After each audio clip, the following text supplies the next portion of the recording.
ya nkuko mubibona rero hano turi ku kibuga cya pickleball. Ndagira ngo mbigishe uburyo basavinga muri pickleball.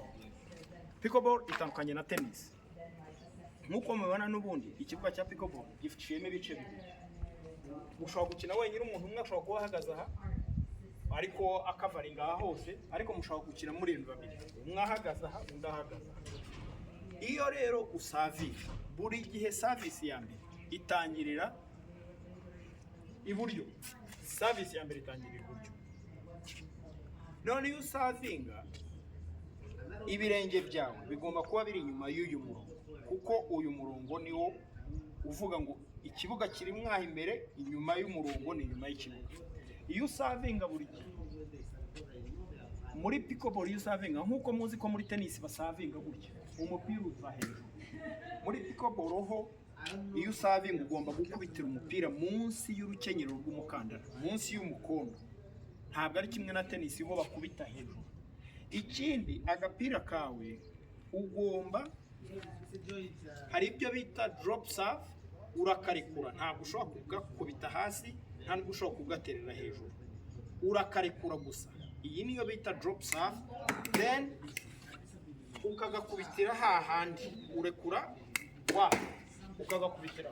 Hari n'indi service ku bantu bamenyereye yo akarekura agahita agakubita, ariko muze kureba ko n'ubundi ugakubitira hano hasi, ntabwo ari hano hejuru. So iyo usavinga rero, service ya mbere aha ndi ibumoso, ariko service ya mbere ubundi itangirira iburyo.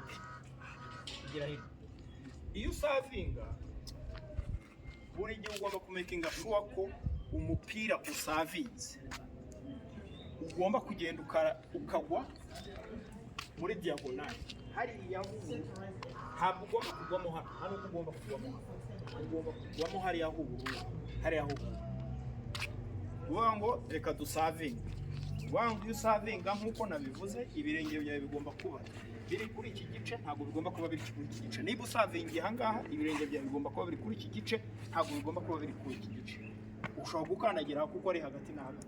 Ugira ikirenge cyawe wasavinga kiri inyuma y'uyu murongo, aha ngaha ku ruhande, ni hano inyuma buri gihe. So iyo usavinga rero, dore mwabonye aho umupira waguye, ukongera mwabonye aho umupira waguye. Murareba ko buri gihe ndi gusavinga igira inyuma hirya. Ndi gusavinga umupira wanjye nturenga aha cyangwa se nkukubitira aha ngaha.